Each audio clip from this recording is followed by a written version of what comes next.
Have you ever been to a zoo? Well, we're going to be talking about the zoo this week, and this book that I'm reading you today is called My Visit to the Zoo. It's by Alakai. They're the only one listed on the front, so I'm going to think they're the author and the illustrator, but I'm going to open up the book to the title page just to make sure.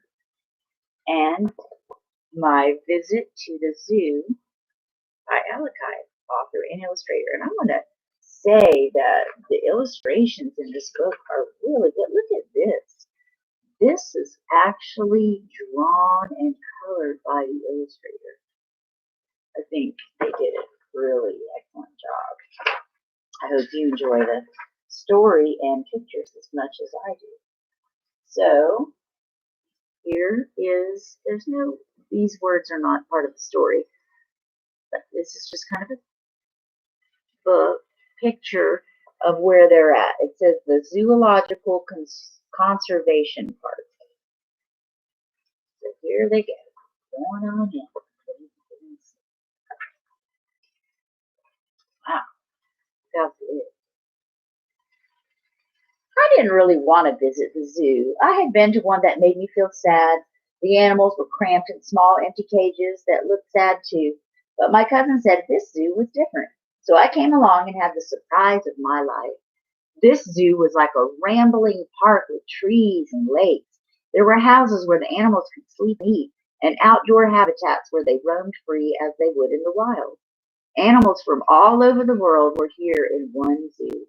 We laughed as we planned our route on the map. I told my cousin it was like a walk through geography. So, it's so big and there's so many different places to go, kind of need a map to figure out where you're going to go.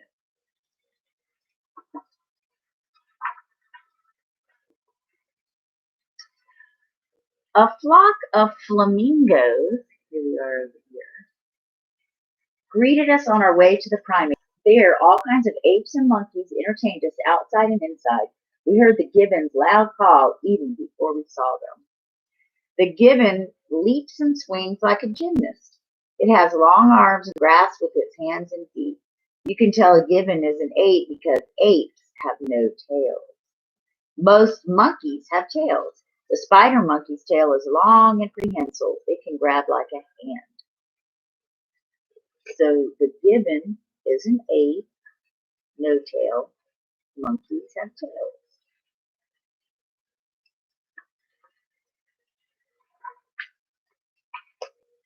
All these other primates is what the apes and monkeys are called. Other monkeys have non-prehensile tails, like the friendly macaws that inspected us. The frisky monkey like lemur was too busy to notice. Big baboons live on the ground in rough, rocky places. They walk on all fours and carry their young ones on piggyback. Over here, the colobus monkeys live high up in trees and eat leaves nonstop. Pygmy marmosets are so small one could fit in my pocket. They scrape away at trees with their sharp little teeth and sift the sap.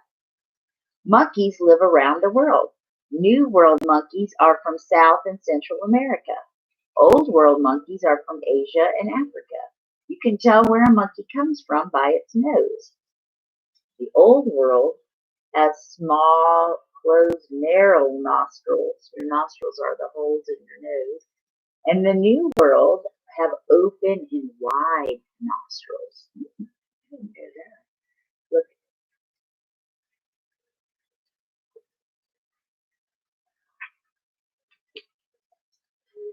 Pretty. That beautiful picture. We went into the misty tropical rainforest where many primates live. It was muggy and noisy, and the clamor of nature sounds birds, insects, frogs, and flowing water. I closed my eyes and listened. And these are some of the things that live in the rainforest. Half of all wildlife species on the planet thrive in such forests. Both animals and people are left homeless Excuse me. And without food when their trees are cut down and their habitats are destroyed. So we have a tarsier, green tree python, giant fruit bat, blue morpho butterfly, poison frog, aphelion, stick insect, a lonchocarpus,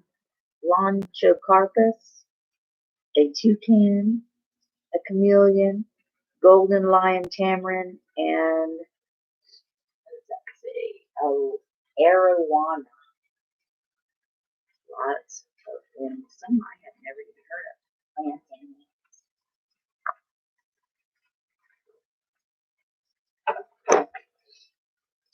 we found out that many animals endangered in the wild are bred in zoos to prevent species from dying out. Thus, when a safe environment is found, they are set free. The golden lion tamarin was nearly extinct, and now dozens that were raised in captivity survive in the wild. So, endangered animals means there's not that many of them left. And if we don't do something to help them live, they might become extinct. Extinct means there are no more. There are none. Zero living on the earth anymore. No more of those animals. Like the dinosaurs. The dinosaurs are extinct. There are no more dinosaurs in the world.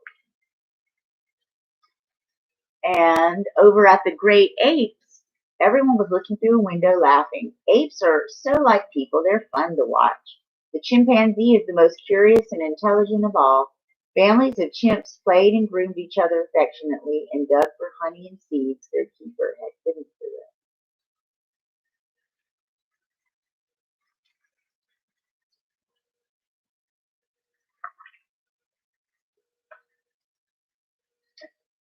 The big long-haired orangutan likes to be up high. It lives in treetops, wandering miles to fill up on fruit. Here too, orangs travel high on their new home of cables and towers. They are loners in the wild, but friendly in captivity. And they have fun even when they come down to take a drink. A troop of busy gorillas watched us as we watched them romp with their zoo-born twins in their jungle habitat. Apes and other animals have been studied in the wild where they live. This is how we know so much about them and their environment.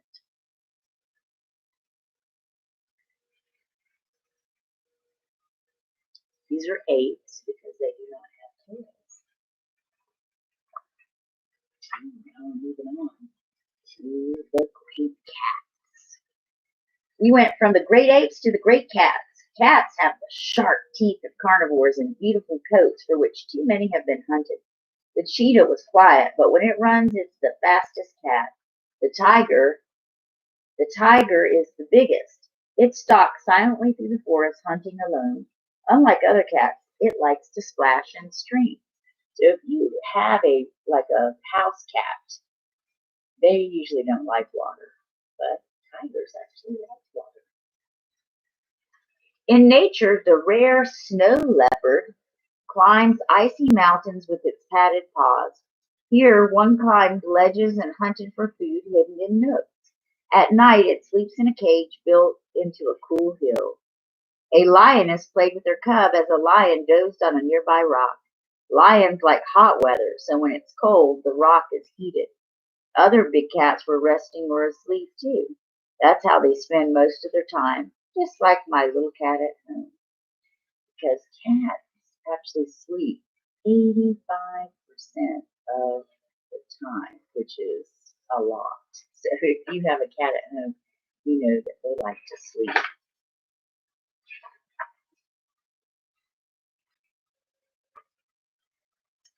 We rode the monorail around the open plains where many of the big cats live. There is plenty of space for the other animals and birds too. A flightless ostrich, the biggest of all birds, ran past. We saw herds of grazers, zebra, antelope, and gazelle. They all have hooves and sturdy legs and are fast runners.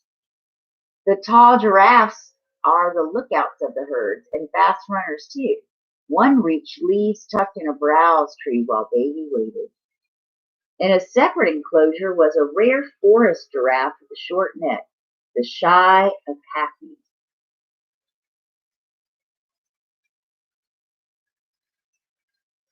It's kind of different, doesn't it?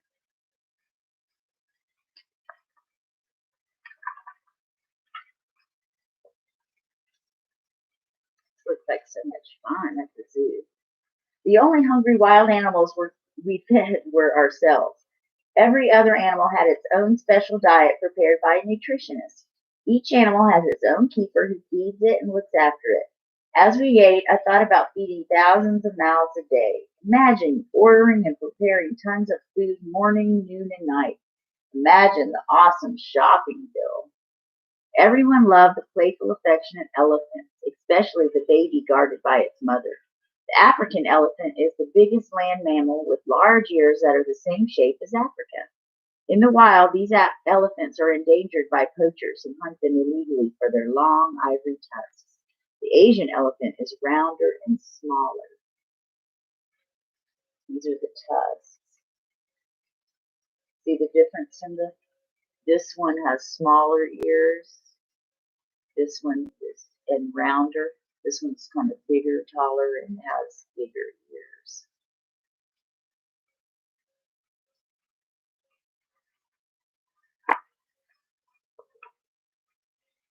Close by was the thick-skinned rhinoceros, hunted to near extinction for its long horns, safe here in the zoo. Then I saw my first meerkats, my cousin's favorite. They would dig a fast hole, burrow in, climb out, and stand like guards with those serious dark eyes. I wanted to take one home, but I took a picture instead. Down a steep canyon, we saw slippery seals and frisky otters, and were even in time for the sea lion show. All these graceful swimmers are fun to watch. You would think a 6,000-pound hippopotamus might sink, but it swims too. It spends much of its day sleeping in water.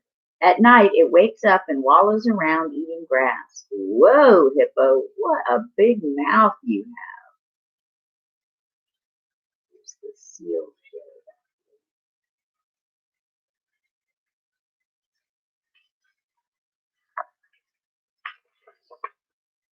I thought the koala was a bear, but it's a marsupial. The mother has a pouch where her tiny newborn baby stays until it has grown big and strong. The kangaroo is a marsupial too. It bounces around on strong hind legs like a wind up toy, Joey and all. A Joey is what a baby kangaroo is called. Down the bear path, everyone was asleep except for the long clawed grizzly and the polar bear cuddling her cub. There are very few giant pandas in captivity, and they are endangered in the wild. They eat mostly bamboo, and their bamboo forests are disappearing as people move close to their habitat.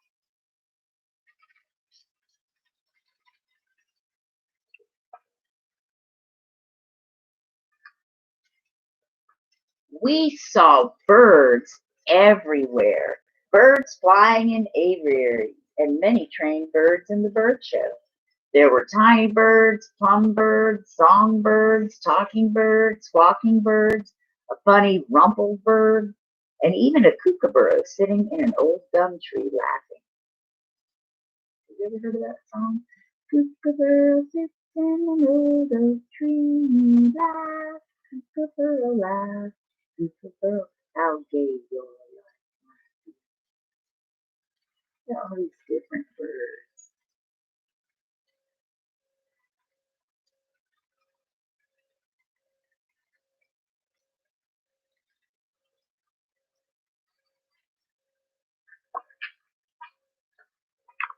Neat. With these. We stopped to watch water birds and turtles sunning piggyback on a log. Nearby, a waterfall flowed with recycled water. Nothing is wasted at the zoo. Paper, plastic, glass, and cans can be recycled, and there's not a straw or balloon in sight. They are dangerous to wildlife if they are accidentally swallowed. In the reptile house, there were harmless snakes, venomous snakes, and the world's biggest tortoise, which can live 100 years, a giant lizard, and my favorite, a rare white alligator floating in the water. So, venomous snakes means poisonous snakes.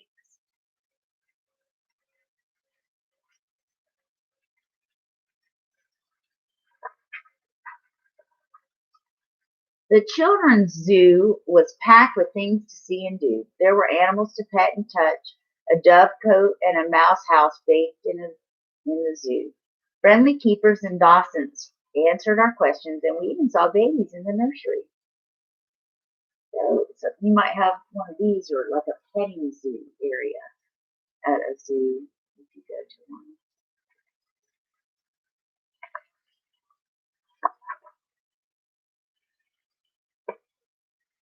While we were grazing in the bookstore, the clock chimed. It was closing time, and we had not even seen everything yet. My cousin promised we would come back next time I visit, and to think, I almost stayed home. There's probably bookstores or gift shops that has a lot of cool things that you can get at the zoo. And then here, I'm not going to read this, but it tells you here's the world and a bunch of the animals, and it shows you where in the world you could find those animals. So if you have never been to the zoo before, hopefully you'll get to go. Atlanta has a really big, nice zoo that you can go and visit, and it has a lot of these same animals that you can see for yourself. So hopefully one day you'll get to go if you haven't seen these animals already at a zoo.